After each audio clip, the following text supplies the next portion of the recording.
declared this season by Dan Marino, as record-filled as it was, as the greatest in NFL history, there are a couple of factors we should consider. After all, the length of the schedule has changed through the years, from 12 to 14 and now to 16 games. The rules have been altered, some would say to help the offense. You can throw expansion in there too. It makes comparisons difficult. But Bill McAtee, one thing can fairly be said. By any yardstick at all, this year's performance by Dan Marino has to rank at least among the most impressive ever. Well, that's right. You know, it generally takes some time to give you the proper perspective on the record books. And aside from that, a 5,000-yard season and 48 touchdown passes is impossible to ignore. In any case, in modern-day terms, we're talking about a superstar, a lot of media attention, and people interested in not just his professional life, but his personal life as well. How's he handling it? Marino knows there's a great deal of curiosity about him, but he's not nearly as concerned about the image as everyone else is. You know, down there this week, I happened to notice that Marino is wearing number 14 in practice, and I asked the trainer why. He said all of his practice jerseys had been stolen with the number 13 on it because Marino is simply so popular. Just part of the price, stardom. He's already done more than anybody else has ever done in the history of football, and you know, that covers a lot of quarterbacks and a lot of great quarterbacks. And here, Dan Marino, in only his second year, has gone past everybody and sort of tipped his wings as he's going by. The 5,000-yard season and the numerous other Marino records have quickly redefined the parameters of greatness at quarterback. While off the field, the image was being formed. The qualities that made this poster a hot seller proved too much for the advertising community to resist. Here's All-Pro quarterback Dan Marino. When it comes to playing off the field, I pick up my best yardage. People get an image of you or what you might be like by the way the media brings you across, and that's just the situation you're in, and that's just the way people are, and you have to accept that. But I think to a certain extent they have an idea of what I'm like, and in some ways they probably don't know other things about me. Mom! This locker's a mess, young man. You're not going anywhere until it's cleaned up. Oh. Marino seems unchanged by the attention and copes with celebrity status largely by ignoring it.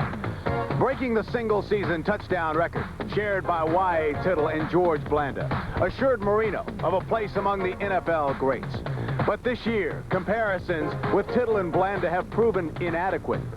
Only Joe Namath, with his assurance and quick release, seems to come close to Marino's persona on and off the field.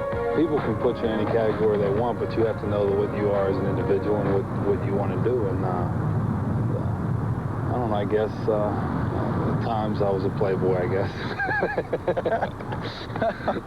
He's been excellent in everything that he's been asked to do, and he's been asked to do a lot. And it goes with, you know, the recognition goes with the accomplishment, and he deserves all of the recognition because there's more accomplishment than anybody has ever been able to generate in only their second year of playing in the National Football League. In spite of his youth, Marino's leadership role on the Dolphins has come naturally, and the seemingly innate relationship with receivers Clayton and Duper that has produced 26 touchdown passes has also survived some volatile moments. I was upset because I had dropped a short touchdown pass, and then I was questioning the official's call about a pass interference that I thought that he should have called, and Dan come over there telling me shut up and everything. Then he continued it on the sideline, but he was using a few choice words on hand. I told him if he couldn't talk to me any better than that, don't say nothing else to me at all. And it looked like we were getting ready to fight because a couple of players were around us was telling us just forget about it, and they was pulling us apart from each other like we was getting ready to start boxing on the sideline. The Seahawks' task will be to penetrate what has been an effective offensive line and find a coverage combination Marino won't be able to master. Well, we're getting all kinds of different concepts of defense. We get some teams that try to blitz us and make Dan throw the ball early. We get other teams that lay back and play three people rushing and defending with 8, with all different types of combinations of coverage, either man coverage or a zone and a combination of man coverage. And so it's all different types of schemes that teams have come up with. And to Dan's credit, he's been able to adjust to these things and do the fine job. And if you were coaching against this guy, I'm not going to answer it. Shula not giving anything away. You know, you hear so much about Clayton and Duper, but of Marino's 48 touchdown passes this year, 22, Bob, have gone to other receivers. So that's the challenge for Chuck Knox today. Effectively contain the speed outside without giving up any coverage on the other receivers. Now, before we forget Marino's counterpart, Dave Craig, we featured him last week. He threw 32 touchdown passes in the regular season. So between them, Marino and Craig, the top touchdown producers in the league with 80 combined touchdown passes.